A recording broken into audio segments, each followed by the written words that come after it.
നിങ്ങൾ വിശ്വസിക്കുന്നില്ലേ നിങ്ങളുടെ മുഴുവൻ അധ്വാനവും ദൈവം കാണുന്നുണ്ട്? യെസ്സോർണോ? ഉണ്ടോ ഇല്ലയോ? ദൈവവിശ്വാസം ഉള്ളവരാണെങ്കിൽ കാണുന്നുണ്ട്. അങ്ങനെയാണെങ്കിൽ നിങ്ങളെ പോലെ തന്നെ നിങ്ങളോടൊപ്പം അധ്വാനിക്കുന്നവരുടെ പ്രവർത്തനവും പ്രാർത്ഥനവും അധ്വാനവും കാണുന്നും കേൾക്കുന്നുമുണ്ട്. അവർക്കും റിസൾട്ട് കൊടുക്കാനുള്ള ഒരു ഉത്തരവാദിത്വം ആർക്കുണ്ട്? നമ്മൾ മുട്ടിപ്പായി പ്രാർത്ഥിക്കുന്ന ദൈവത്തിനുണ്ട്. സ്വർണം അത് കൊടുക്കും. ഞാൻ ചിലരോട് പറയും, സാറേ അങ്ങോട്ട് കേറുന്നില്ലോ. ഞാൻ പറയും, കേറാറായടാ, നിന്റെ അധ്വാനത്തിന് ദൈവം ഫലം തരാനുള്ള സമയമായിട്ടുണ്ട്. കാര്യം അവന്റെ അധ്വാനം അത്ര ആയിട്ടുണ്ടെന്ന് നമുക്കറിയാം.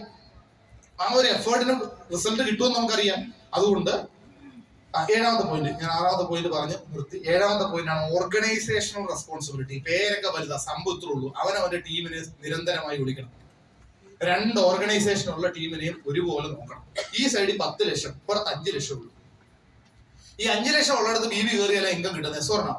അതുകൊണ്ട് ഇവിടെ ഉള്ളവനെ കയറി പൊന്നെ മുത്ത എന്നൊക്കെ വിളിക്കും. ഇപ്പുറത്തുള്ള ആളെയോ അങ്ങനെയൊന്നും വിളിക്കത്തില്ല, വേറെ എന്തെങ്കിലും ആയിരിക്കും വിളിക്കുക. ഈ കുറവുള്ളടോ കൂടിയുള്ളടോ മാറി മാറി ഇരിക്കും. ഈ കമ്പനിയിൽ എല്ലാവരും ഒരു ദിവസം മോഹൻലാലിനെ പോലെ ആവും. ഒരു സൈഡ് ചരിയും, ഒരു സൈഡ് കൂടിയും, ഒരു സൈഡ് കുറഞ്ഞിരിക്കും.